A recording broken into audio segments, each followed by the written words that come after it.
The story begins with the heavy wooden door of the dilapidated shack creaks open, shattering the solitude that Flora has cultivated for the last 4 years. A man dressed in the finery of a high noble steps into the single-room hut, his eyes scanning the modest interior with disdain as he dismisses her home as nothing more than a shack. Flora stands before him, recognizing the cold, imperious visage of her father, the Count, whom she has not laid eyes on in roughly a year. He offers no warm greeting, no apology for his absence, but instead delivers a command masquerading as good news: her family has found her a husband. Flora observes her father, her mind drifting back to the trajectory of her life that led to this moment of exile. The Count had always been a cold man, yet Flora and her mother had managed a peaceful existence within the estate until Flora reached the age of 13.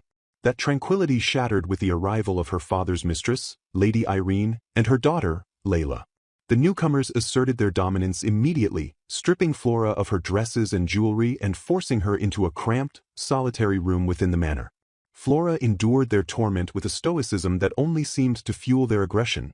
Lady Irene, annoyed by Flora's refusal to break, often resorted to physical violence. The ultimate displacement occurred 4 years ago, shortly after Flora's mother died, when the family drove her out of the manor entirely and exiled her to this caretaker's hut in the forest. Despite the cruelty of her banishment, Flora adapted. The hut had been home to a kind caretaker, Grandpa Ron, who took her in and taught her the skills necessary to survive in harmony with the wild.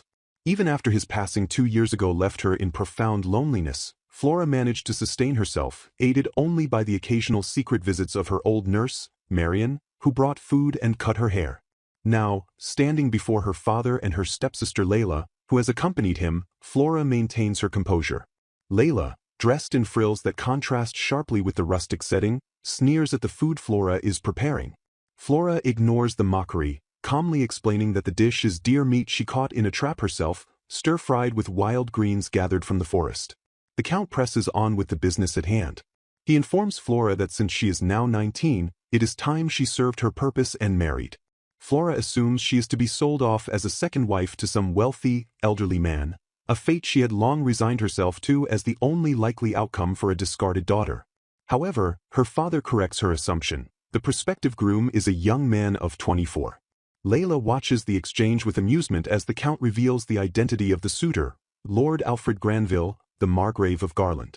The match seems inexplicably prestigious on the surface, as the Margraviate is a prosperous territory bordering their own county and guarding the kingdom's northern frontier, and Lord Alfred himself is rumored to be quite handsome. Flora questions why such a proposal would come to her, a noble daughter who has not even made her social debut. The Count and Layla reveal the catch, the dark reality behind the glittering offer. Lord Alfred is infamous for his hatred of women and bears a large scar on his face, and his lands are plagued by dangerous monsters. Furthermore, the marriage comes with a strict and humiliating set of conditions laid out by the Margrave. The bride must be at least 18 years old, she is forbidden from bearing his heir, and the couple will live completely separate lives, appearing together only when society demands it. Most chillingly, the contract stipulates that she must accept the possibility of divorce after a single year. The Count admits that these are terms no father would accept for a beloved daughter, as most noble women over 18 are already wed or betrothed. However, for Flora, whom he views as a disposable asset, it is a lucrative transaction. In exchange for providing a bride who meets these specific criteria, the Margrave has agreed to pay a settlement of 10 million in advance. The agreement further demands that Flora arrive with nothing but the clothes on her back, as the Margrave has pledged to provide for all her daily needs. Layla finds the situation pitiable, mocking Flora as a temporary decorative wife, destined to be discarded by a cruel husband. Flora, however, processes this information with a pragmatic optimism. She realizes that while the marriage is transactional and likely devoid of affection, it offers an escape from the suffocating control of her stepfamily and a better alternative than becoming a mistress. She recalls her childhood fiancé, the heir to the Count of the Western Lands, but realizes she has completely forgotten his face. Her father snaps her out of her reverie, demanding she not talk back and informing her that she leaves in 1 week. When Flora asks for more time to prepare, he callously shuts her down, telling her to simply shut up and get married. He promises to buy her a dress suitable for the occasion but reiterates that she is to take nothing else. Left alone with her thoughts, Flora resigns herself to the reality of a loveless political union, reasoning that such arrangements are common among the nobility. She suspects the Margrave has no interest in her as a person and simply requires the status of being married, hence his lack of investment in her wedding preparations. Yet, she finds a silver lining. If he ignores her, her disgraceful living conditions will not bring shame to her family, and she might find a more comfortable life in Garland than in the shack. Later, Marion arrives, her face wet with tears.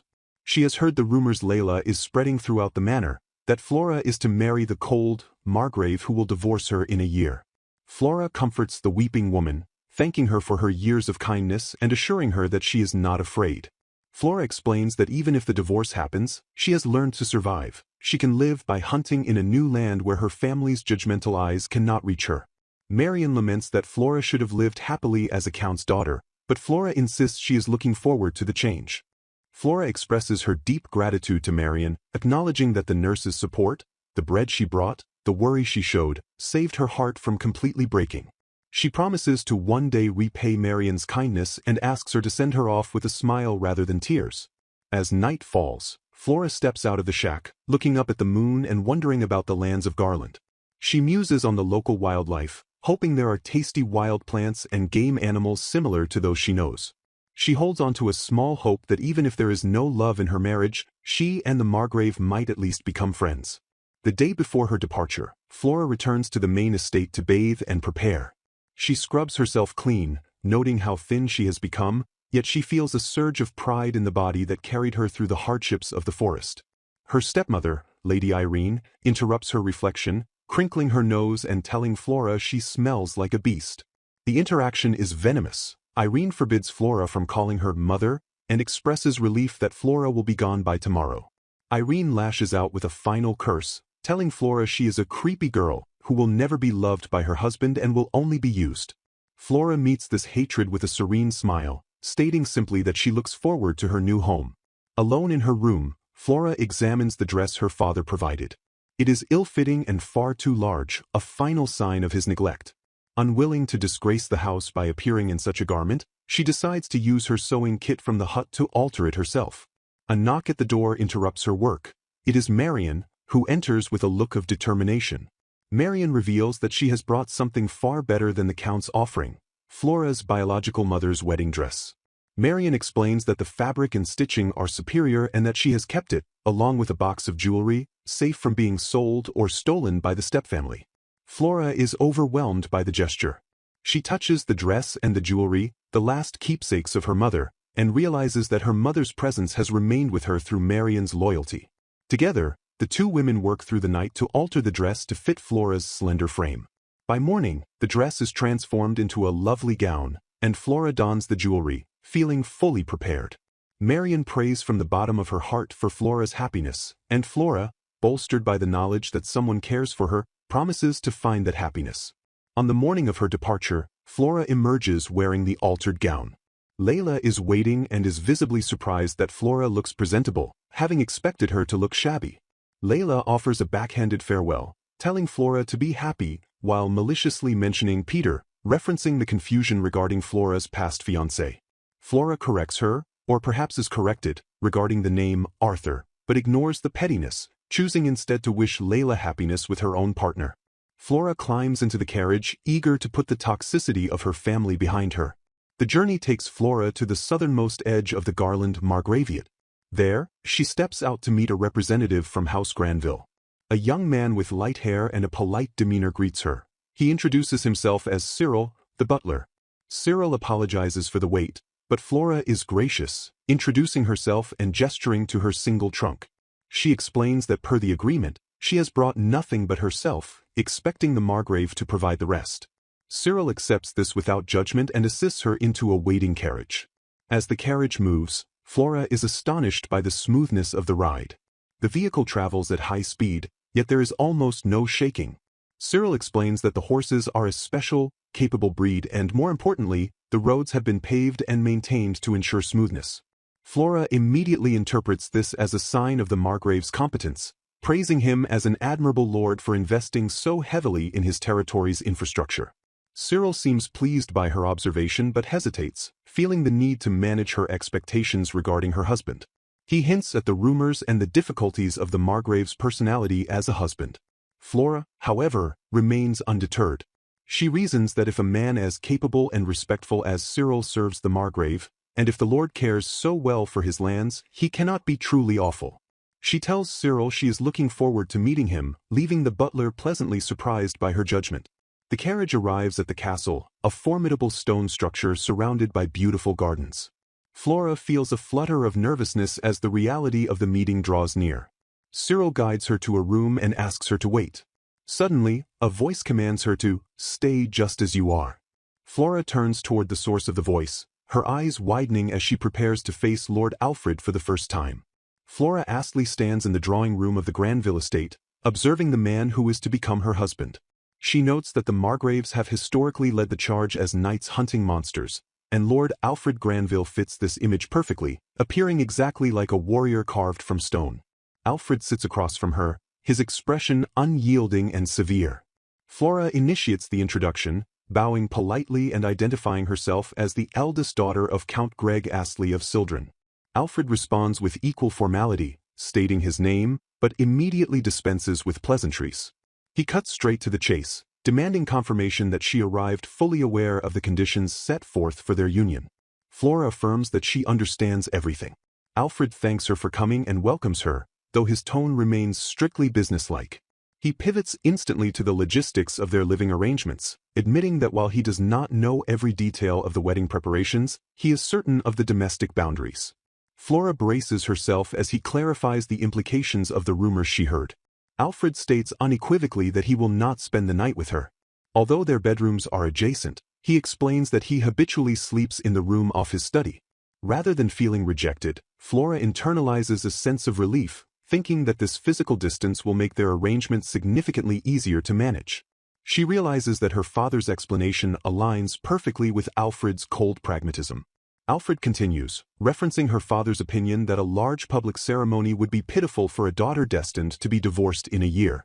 Consequently, the wedding will be a private affair held in the estate's chapel, attended only by the couple and the priest. Flora accepts this without objection, noting internally that the people she would have wanted to see her as a bride, her mother and grandfather, are already gone. Alfred apologizes for the rushed timeline, informing her that the ceremony is scheduled for the very next day. Perceptive to her reactions, Alfred acknowledges that based on her demeanor, this marriage is clearly not something she desired. Flora asks permission to speak freely. When Alfred grants it, she expresses her willingness to be in his care starting tomorrow, but she seeks clarification on the one-year timeline. Alfred explains the legal compulsion driving this contract. A law exists mandating that if a titled man remains unmarried past the age of 25, he must either take a spouse immediately or adopt an heir from a branch family. Alfred reveals that he plans to repeal this ridiculous law within the year. He confesses that while he always intended to name an adopted child as his heir, he could not bring himself to tear young candidates away from their families to satisfy the current legal requirement. Flora listens intently as Alfred elaborates on his philosophy. He desires that the child who eventually inherits his house be old enough to make that choice for themselves. This revelation shifts Flora's perception of him entirely. She realizes that although Lord Alfred appears frightening at first glance, he possesses a fundamental kindness. Puzzled by the logic, Flora asks why she is necessary at all if the law might be repealed. Alfred clarifies that there is always a chance things could go wrong. If the law is repealed within the year, their contract ends. If not, he will need her to stay for another year. He assures her that she will be compensated for however long the marriage lasts. Flora apologizes for her inquisitiveness but insists she needs these important details cleared up. She notices that throughout this explanation, Alfred has not looked up once, keeping his gaze averted. She promises to be careful around the household staff. Alfred lists the few individuals who are privy to the secret of their planned divorce. The steward, who is currently recovering from a back injury, his grandson, Cyril the butler, and the maid assigned exclusively to Flora. No one else knows. Flora expresses relief that the circle of secrecy is small. Alfred asks if there are any further questions. When Flora remains silent, he delivers a final, blunt declaration. He will not love her, and he does not expect they will interact much. He states this up front to manage expectations.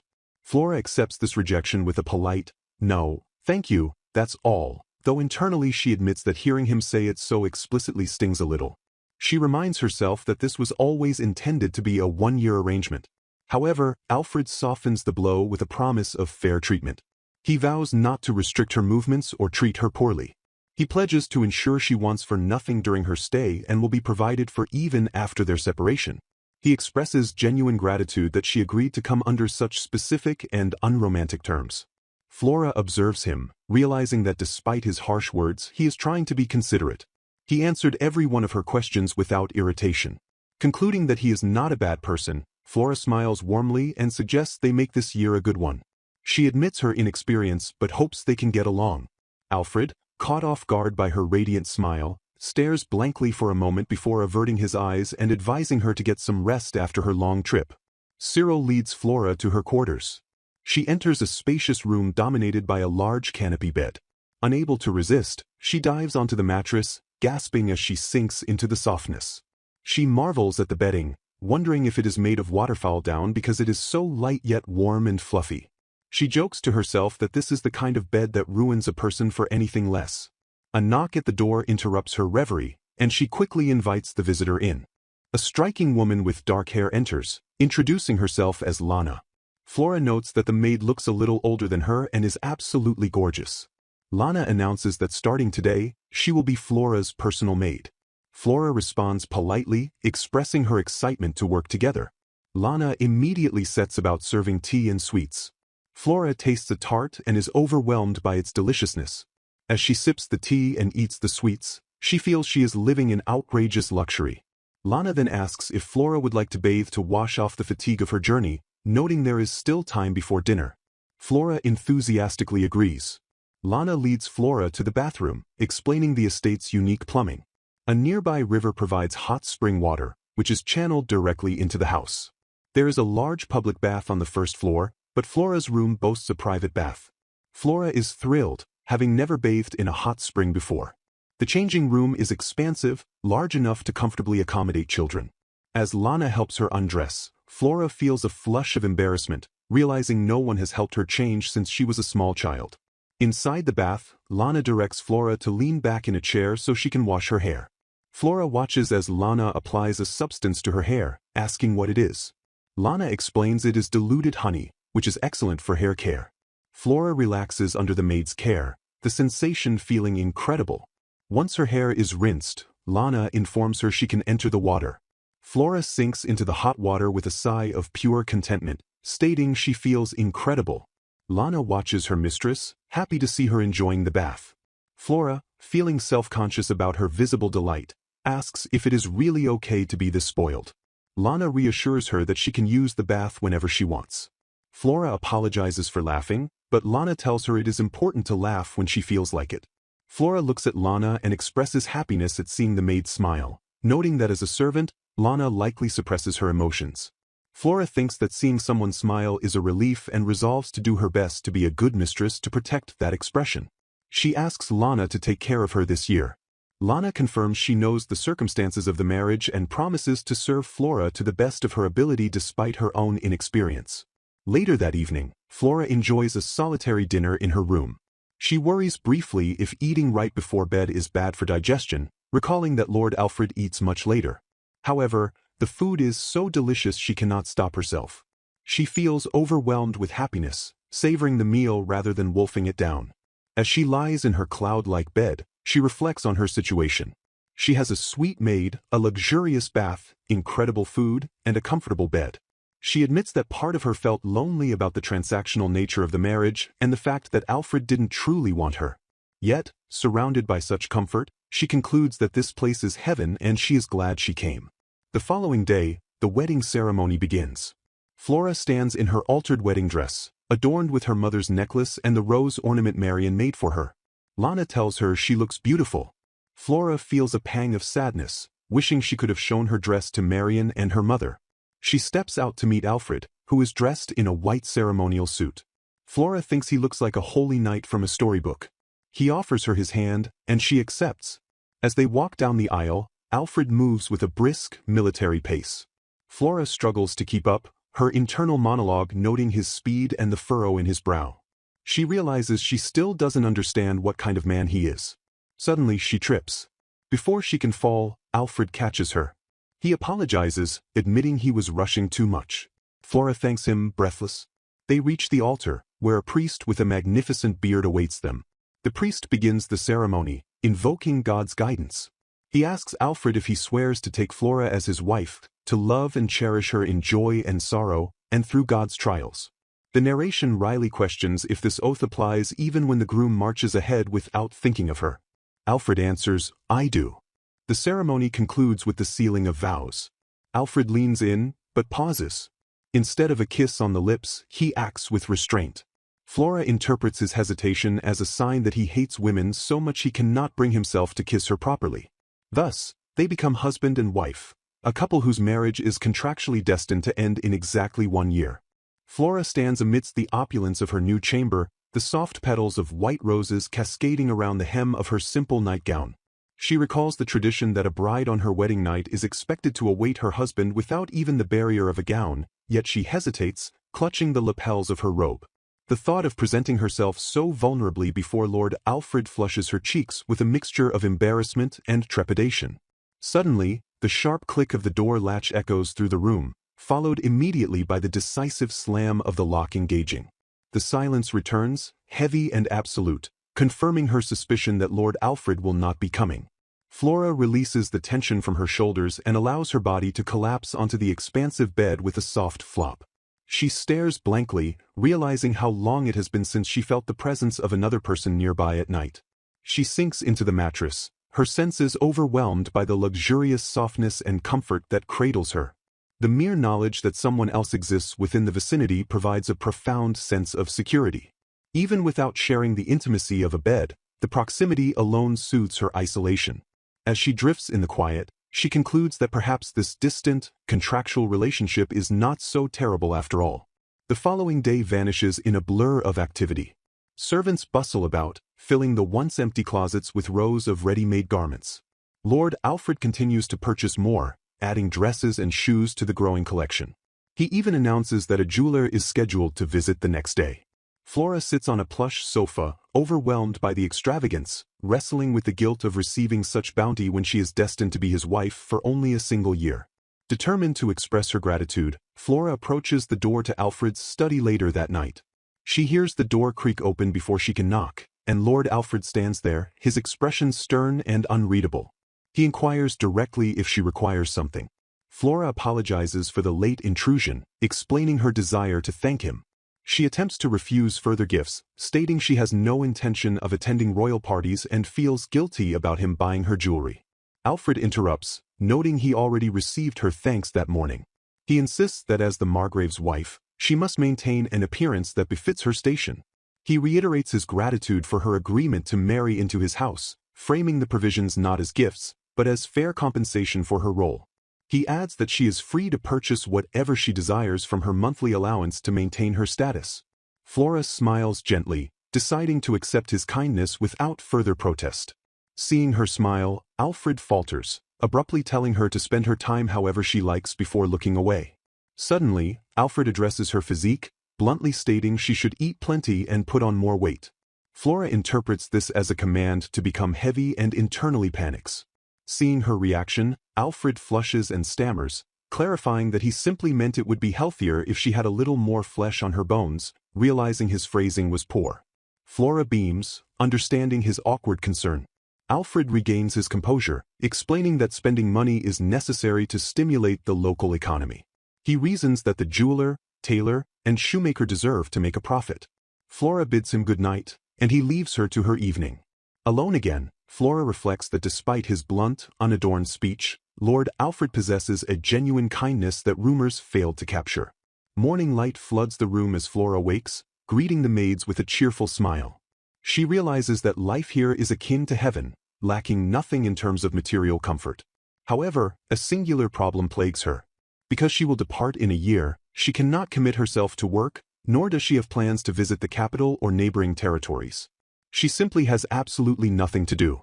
Sensing her listlessness, Lana, her maid, suggests a walk around the grounds. Flora's eyes light up, and Cyril, standing nearby, offers to accompany them, to which Flora happily agrees. The group strolls through the estate, Flora marveling at the sheer scale of the grounds beyond the chapel where the wedding took place. Cyril acts as a guide, pointing out the outer edge of the castle grounds. He explains that this perimeter houses the barracks and training grounds for the knights who guard the castle and handle monster threats. He describes how the castle sits at the northernmost point of the domain, while the town, known as the capital Elon, spreads out to the south. Flora deduces the strategic intent immediately. She asks if the castle is positioned to better intercept monsters descending from the northern mountains. Cyril confirms that, excluding the Great Wall Fortress, this castle is indeed the closest defense to the mountain range. He assumes this proximity worries her. Flora clarifies her thought process, noting that if the fortress falls, the Margrave and his knights deploy from here, meaning the castle is deliberately placed in danger to shield the populace. She speaks with solemn gratitude, revealing that she was once one of the people protected by this very strategy. She declares that if she can be of use to a lineage that has defended the South for generations, the prospect of divorcing after a year is a trivial sacrifice. She feels genuinely humbled to serve such a purpose. The trio moves deeper into the estate, entering a wooded area. Flora breathes in deeply, savoring the familiar scent of earth and greenery. She remarks that she loves forests even more than she realized, her demeanor visibly brightening. Lana observes Flora's improving mood with a smile, noting how wonderful it is to see her spirits lift. Flora suddenly crouches near a patch of vegetation, identifying it as caramin grass. She asks if it is delicious, confusing Cyril and Lana. Flora explains that it is excellent when boiled. Lana looks baffled, having likely never viewed the grass as food. Flora continues, enthusiastically listing that wild strawberries and gummy berries will soon appear as the weather warms, declaring the forest full of tasty things. The conversation shifts to culinary preferences. Lana votes for spooning the berries over yogurt. Cyril suggests they are best on a fresh croissant or plain, while acknowledging jam is nice. Flora adds that she enjoys wild strawberry jam cookies. Unable to choose just one method, Cyril proposes that when the season arrives, they should all return to the forest, pick as many as they can, and try every recipe they discussed. Flora agrees with delight. Flora's attention is then caught by a small creature in the brush. She stares intensely at a ratana bird. While Lana and Cyril coo over the adorable little bird, Flora murmurs that it looks tasty.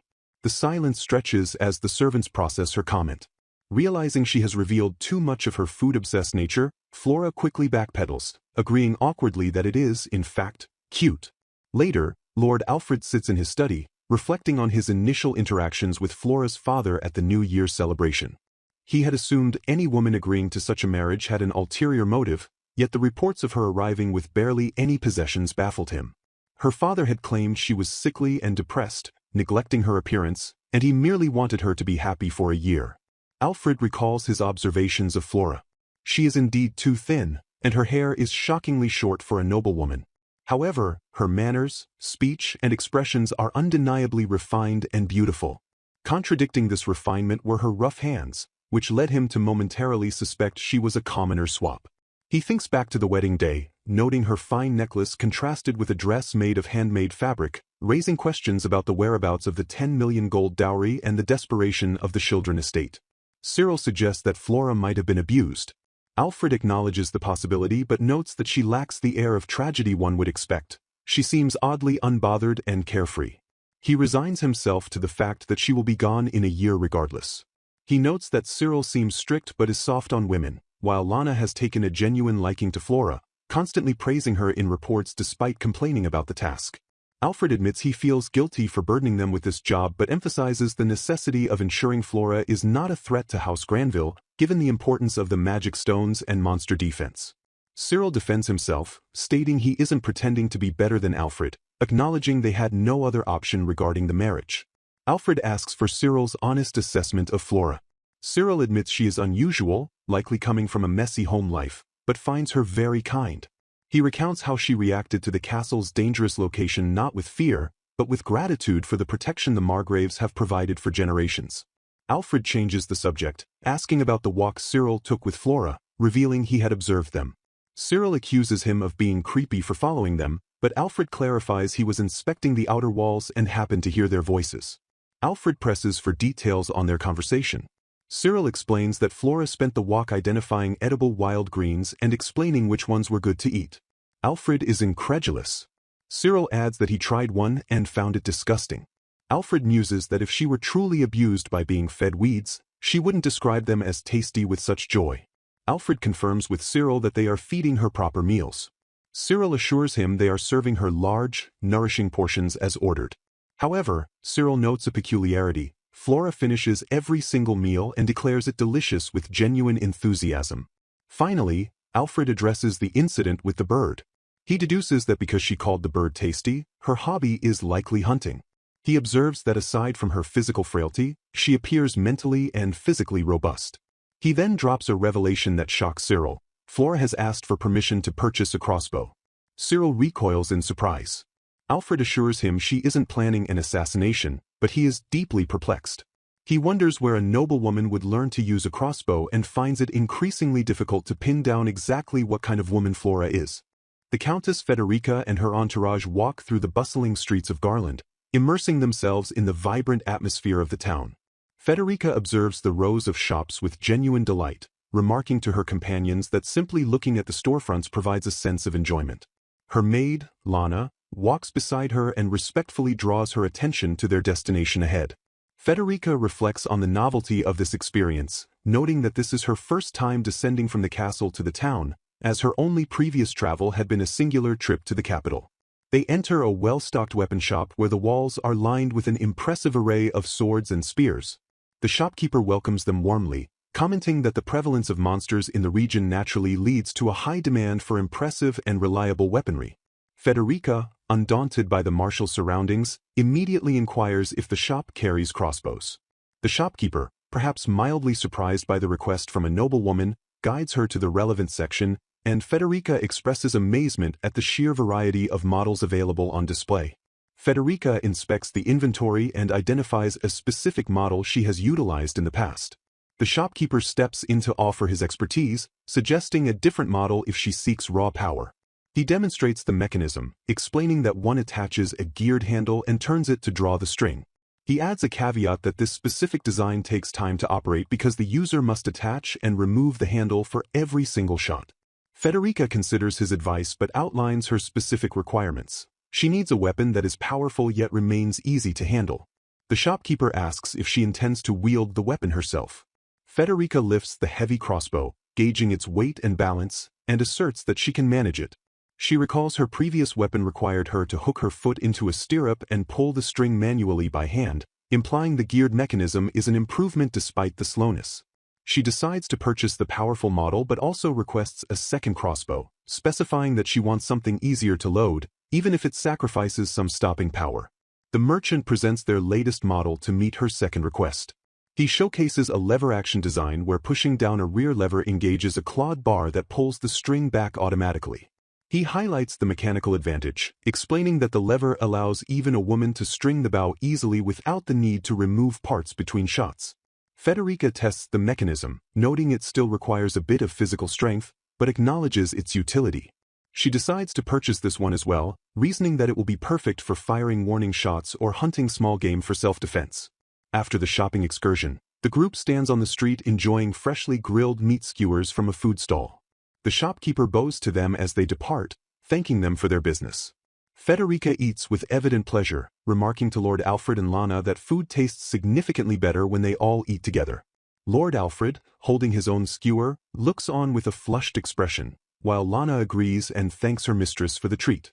Federica observes the local populace and deduces that if commoners can casually afford beef from street stalls, the people of this domain must be living in prosperity. She mentally compares this wealth to her life back in Count Sildren's lands. While her family's estate was not run down, it did not possess this level of casual affluence. A fleeting thought crosses her mind as she wonders what the estate and manor look like now in her absence. She finishes her skewer, satisfied with the delicious meal. Lana comments on the lovely nature of the town, noting its liveliness and the fact that none of the citizens seem afraid of monsters. She attributes this sense of security to the deep trust the people place in their lord and the knights to protect them. Lana expresses her sincere respect for the fact that the ruling family has earned such trust over generations. Lord Alfred, hearing this praise, reacts with a start, showing visible surprise at the maid's words. Alfred flushes with humility and admits that hearing such validation means a great deal to him as one of the knights. He turns to Federica and states that serving someone like her is more honor than he deserves. Federica thanks him for his sentiment. Internally, she strengthens her resolve, determining that even if she is destined to leave after a year, she wants to be a good margrave's wife to the servants and knights for the duration of her stay. Back at the castle, a servant greets Lord Alfred as the group returns. Alfred instructs the servant to store the purchased items in the armory. The servant notices the nature of the goods and asks if they were bought for hunting. Alfred confirms that Federica purchased crossbows. Federica notices the exchange and wonders if Alfred harbors suspicions about her. Alfred addresses her, recalling that he was told she was a sickly woman, which makes the idea of her hunting seem contradictory. Federica replies simply that she intends to hunt if the chance arises. Alfred counters that a count's daughter would typically have guards for protection rather than wielding weapons herself. Federica explains that she learned to hunt for her health and for self-defense. She argues that possessing the skill means she might at least be able to drive off an attacker, noting that one never knows when monsters might attack the castle. Alfred concedes her point but reiterates that noble ladies do not usually go hunting. He assures her that she will not need to use a crossbow against a monster. He explains the defensive strategy of the domain. The knights keep a constant watch on the monsters from the northern fortress, and if any threat arises, they ride out to cut it down immediately. Alfred then changes the subject, noting that one can see the northern fortress and the Great Wall from the castle roof. He admits he does not dislike her spirited attitude and invites her to take a look at the view. Federica accepts the invitation with enthusiasm. As they ascend the castle's interior, they climb a massive spiral staircase. Lana excuses herself to return to Federica's room and prepare tea. Federica realizes this is the first time Lord Alfred has invited her anywhere, a realization that brings her a quiet sense of happiness. Alfred explains the strategic design of the staircase as they climb. He points out that the stairs are wide enough for several soldiers to pass each other simultaneously and are built so that riders can charge up them in an emergency. He adds that when the time comes, archers use this position to attack monsters. Federica marvels at the scale of the architecture, noting the width of the stairs and the height of the ceiling. They emerge onto the castle roof, where Federica immediately notices a large mounted crossbow positioned for defense. She looks out at the horizon and gasps in awe at the sight of the Great Wall. She contemplates the history of the structure, knowing it took over 100 years to build with the labor of the people and the support of the crown. Alfred stands beside her and solemnity declares that it is the job of the knights to ensure that the wall is never breached. Federica asks if there are any monsters capable of climbing over the wall. She realizes that the fortress acts as a stopper to keep monsters from breaking through, likely protecting the castle she stands on as well. Alfred confirms that the fortress serves the entire kingdom. He explains that if the monsters are few, the fortress knights handle them, but if the numbers are great, they light beacons to summon the knights from the castle to ride out. He adds that monsters are drawn to where people gather, which is another reason they keep men stationed at the fortress. Federica asks if there are monsters that fly. Alfred confirms that a monster called a wyvern appears, though only once every few years. He shares a legend that one such creature fled with arrows all over its body, barely alive. He recounts that 50 years ago, a variant appeared and caused tremendous damage. He explains that the margrave at the time, his great-grandfather, and the knights defeated it. Alfred concludes that since the creature hasn't been seen in 50 years, it is likely dead. Federica trembles slightly, admitting that the concept of a flying monster is terrifying. However, she clutches her chest and declares with determination that no matter what shows up, she and the knights will bring it down. Alfred looks at her with a soft expression and reassures her that she does not need to worry about anything. Federica clarifies that she wasn't worrying about herself specifically.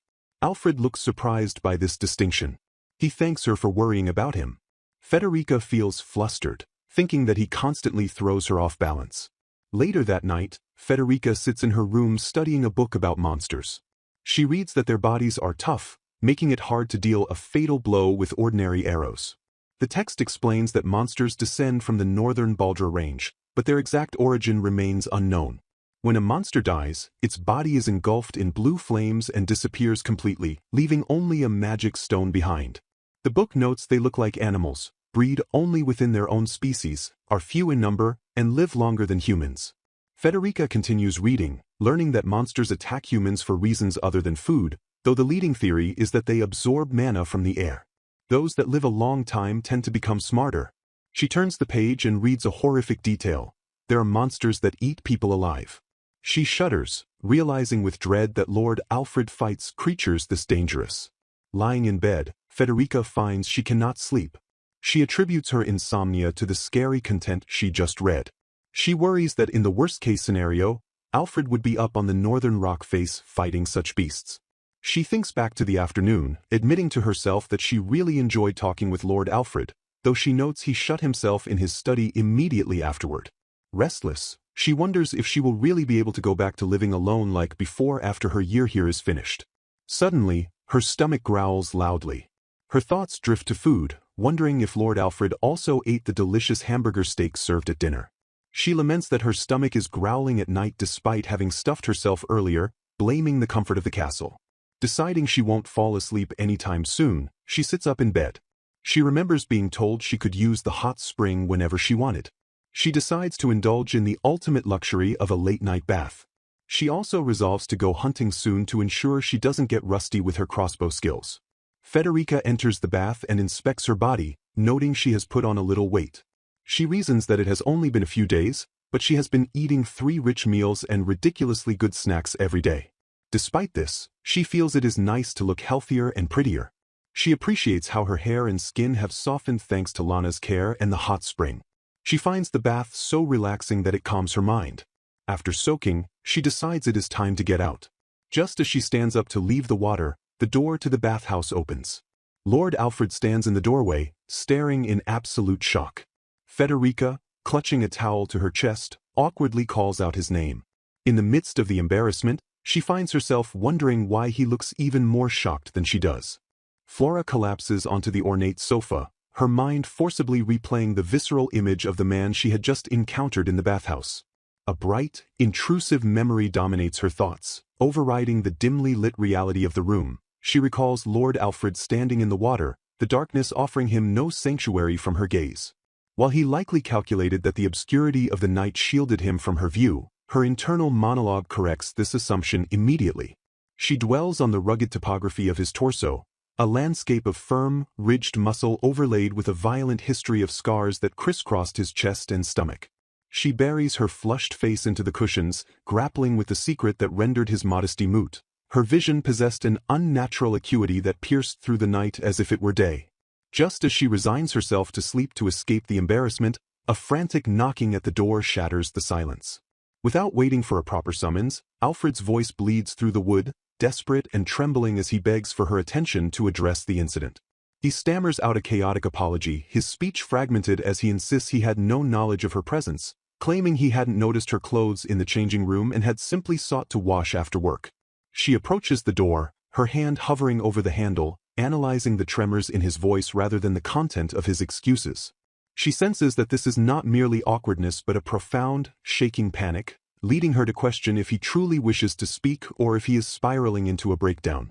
Despite his wavering resolve, he pleads to open the door, and she obliges, revealing a man who looks less like a lord and more like a cornered animal. Alfred stands in the doorway, his composure fractured, eyes wide with a mixture of anger and panic. She observes him clinically, noting that his reaction transcends simple misogyny or discomfort. She vocalizes her observation, challenging the surface-level assumption that he merely dislikes women, and pushes him to acknowledge the deeper root of his distress. Alfred, defensive and cornered, snaps at her to speak her mind. She repeats her assessment firmly, stepping into his personal space to dismantle his defenses. When she suggests that his reaction stems from a phobia, a genuine fear of women, he recoils, accusing her of mockery. To prove her sincerity, she closes the distance completely, wrapping her arms around his rigid frame in a gentle embrace. The physical contact sends a jolt through him. She feels his body stiffen, a violent flinch racking his frame as she holds him. She whispers that mocking him is the furthest thing from her mind, offering herself as a source of comfort if he desires it.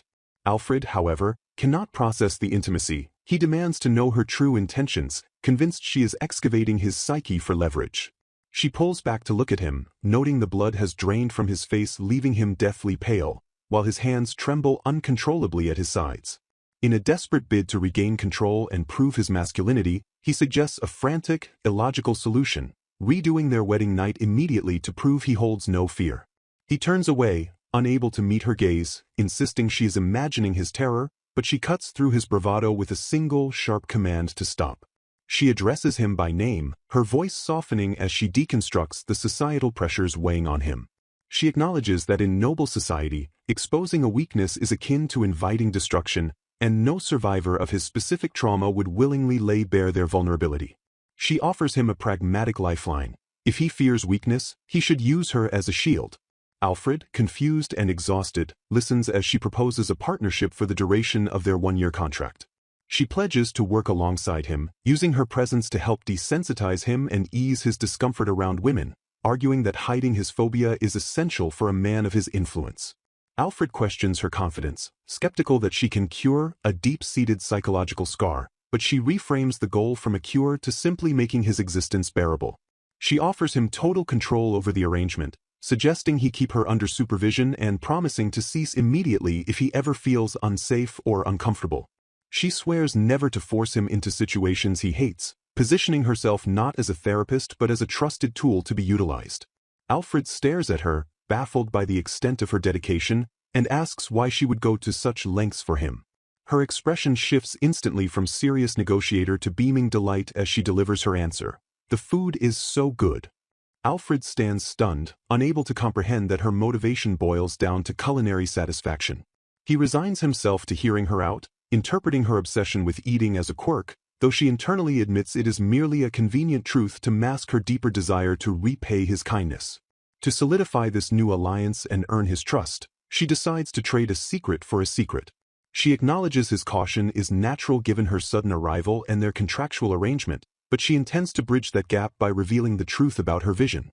She explains that she possesses blessed eyes, a trait inherited from her mother, which grants her the ability to read movements in advance and see with perfect clarity in the dark. Alfred's reaction is immediate and visceral. He recognizes the description instantly, identifying it not as blessed eyes, but as the magic eye, a hereditary trait of the Margraves, his own family line. He reveals that this ability was thought lost, having skipped his grandfather and great-uncles, only to resurface in her. The revelation triggers a genealogical deduction. Alfred recalls his great-grandfather's sister married into the Viscountcy of Cartana, confirming that they share a bloodline.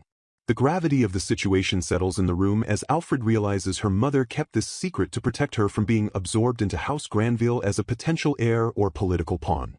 He explains that the magic eye is a state secret, a dangerous tool for espionage and assassination that could destabilize the region if public knowledge. She listens, realizing that her secret carries far more political weight than she anticipated, inadvertently tying her fate to the Granville house deeper than a mere contract marriage. Despite the complexity this adds, she smiles warmly, asserting that she has no regrets sharing it because her primary goal remains unchanged. She simply wants to help him.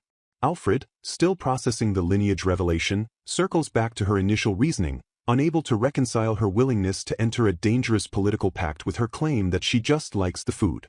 She elaborates, her face lighting up with genuine joy, explaining that good food brings happiness and that the kindness she has received in his castle compels her to be useful rather than idle. This admission prompts Alfred to probe into the darkness of her past, asking bluntly if she was abused, sensing the trauma that necessitates such gratitude for basic decency. She accepts the question with a somber grace, detailing the timeline of her suffering starting with her mother's death when she was 13. She recounts the arrival of her stepmother, who despised her openly, escalating from verbal insults to physical violence. The narrative grows darker as she explains how her father brought his mistress and illegitimate daughter into the home merely a month later, revealing he only married her mother under orders and held no love for his legitimate child. Alfred listens, his expression hardening as she describes how her father used her poor health as a pretext to disinherit her in favor of her half-sister, stripping her of her title and even her fiancé. She admits that while she held no affection for her father, the betrayal and erasure of her existence still inflicted deep emotional wounds. Alfred validates her experience, firmly categorizing it as abuse when she hesitates to use the label. The climax of her tragedy occurred 4 years prior, when she was exiled to a forester's cabin on the edge of the estate, effectively abandoned to die. Alfred looks at her with a mixture of horror and pity, struggling to comprehend how she survived such isolation. However, she flips the narrative from tragedy to survival. She speaks of Grandpa Ron, a figure who lived at the cabin and treated her with the kindness she had been denied. She describes how he taught her to live off the land, instructing her in hunting, dressing game, and making dried meat, which explains the crossbow skills Alfred had noted earlier. She admits that without the forest and Ron's teachings, she would have perished, though she notes that after Ron passed away 2 years ago, her former nurse Marion helped whenever possible. Despite this, resources were scarce, confirming Alfred's observation that she was malnourished upon her arrival. Alfred covers his face with his hand, overcome with guilt. He apologizes profusely, berating himself for dragging a woman with such a traumatic history into a ridiculous contract marriage, without considering her feelings. He feels responsible for adding another layer of exploitation to her life. She interrupts his self-flagellation immediately, grasping his hand to stop him. With unwavering sincerity, she declares that this marriage saved her. She insists she is genuinely happy now because of the way he and his household have treated her.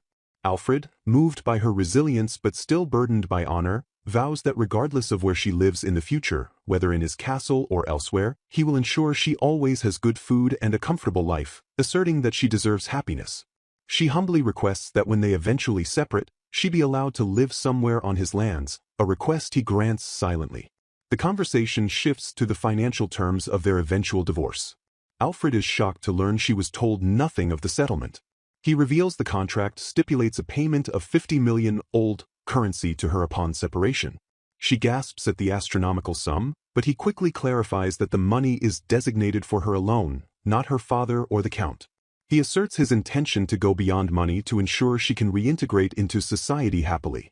As the heavy atmosphere lifts, Alfred makes a startling observation about his own state of mind. He confesses that normally, merely sitting in a room with a woman would cause revulsion and tension to rise within him, yet with her, those symptoms are absent. He looks at her, a spark of hope in his eyes, and asks if she will truly help him overcome his fear of women. She responds with an enthusiastic affirmation, eager to be of service not just to repay a debt, but because she genuinely wants to help the man who gave her a new life. Flora accepts the heavy responsibility placed before her, affirming her commitment to the task with immediate and unwavering resolve.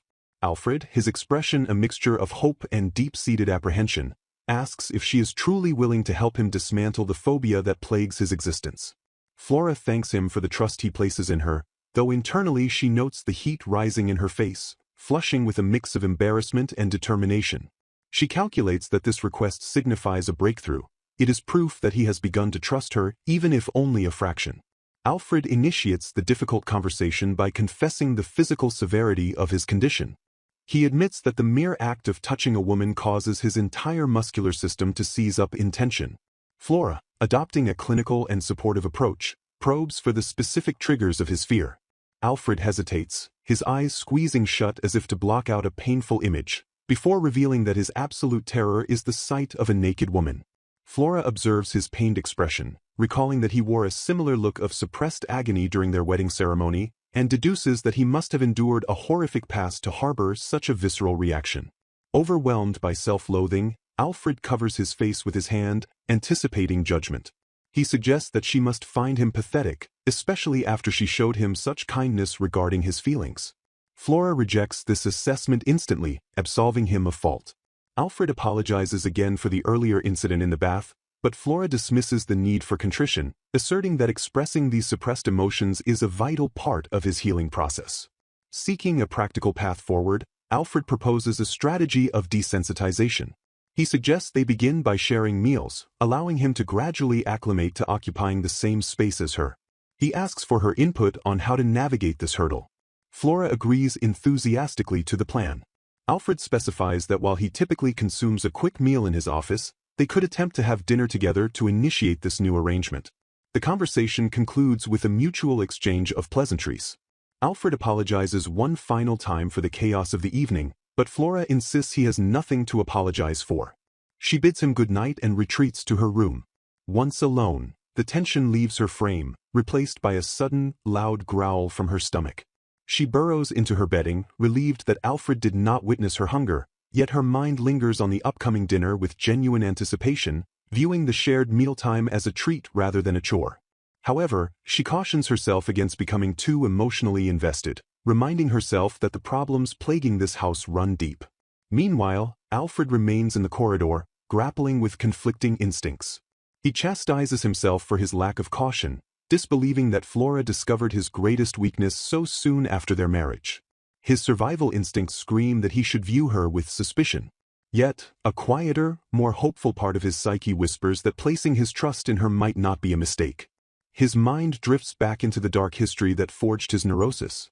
He recalls the source of his torment, his father. His mother suffered immensely because the former Margrave maintained mistresses across the domain even after taking vows. In response, his mother's love twisted into a suffocating obsession. She policed Alfred's behavior, demanding he never show even a flicker of interest in women to ensure he did not emulate his filthy father. This psychological abuse culminated when his mother abandoned the family when Alfred was 14.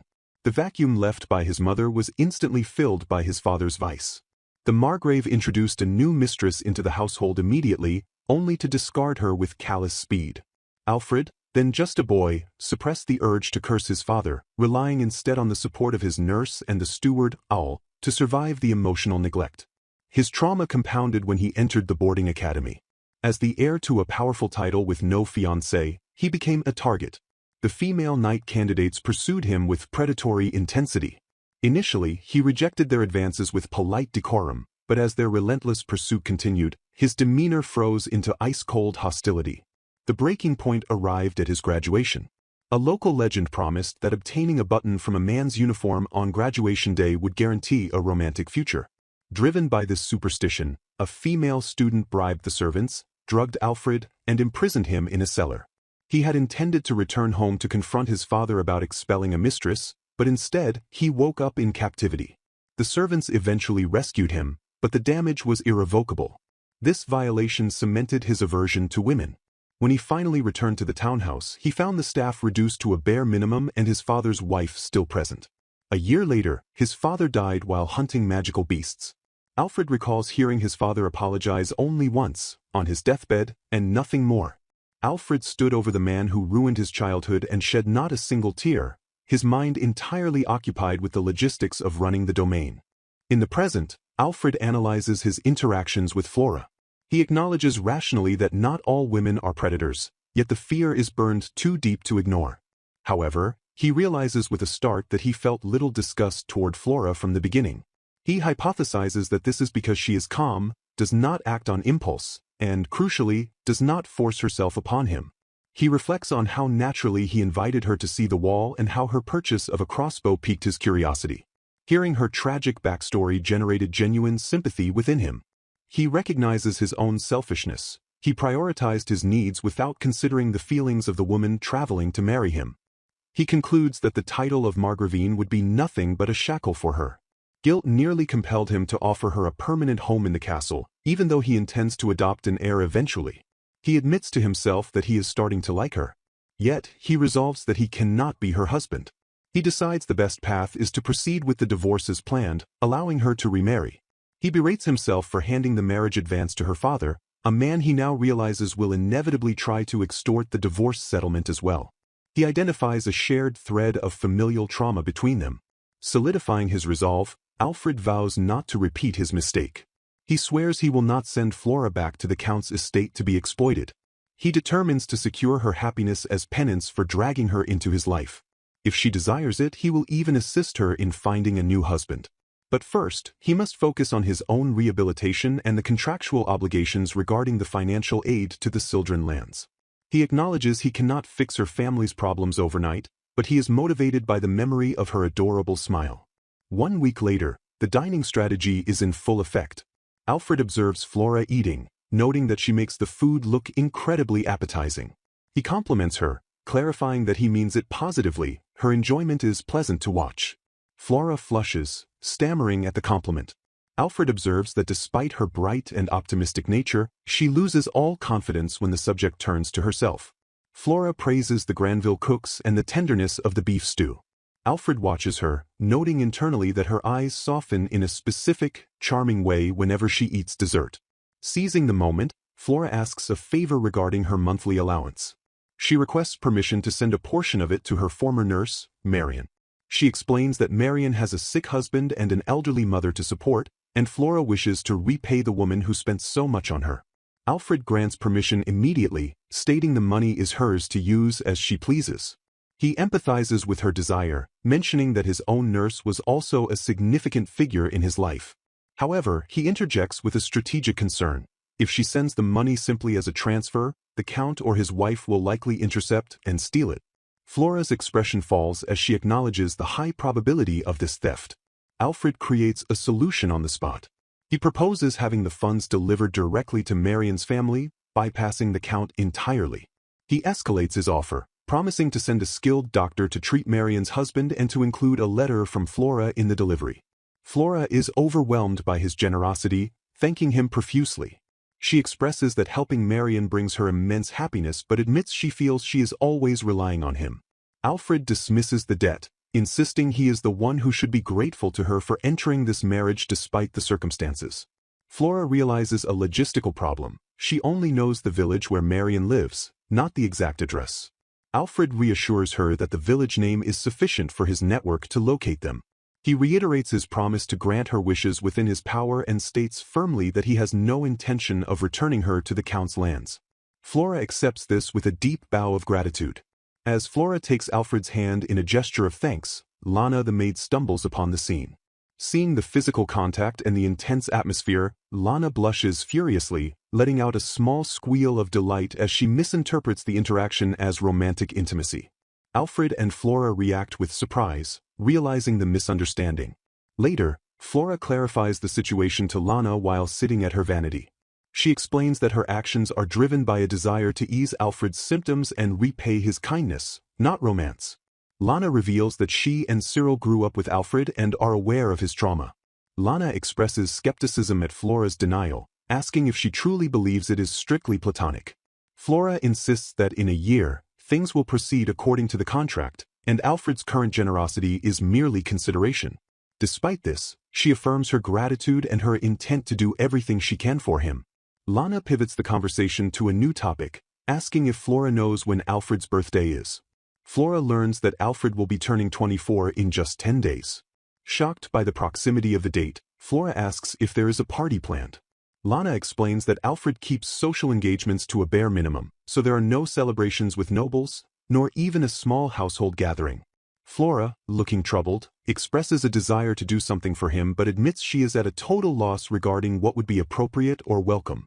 Lana smiles knowingly, suggesting that Alfred would likely be happy with whatever she chooses.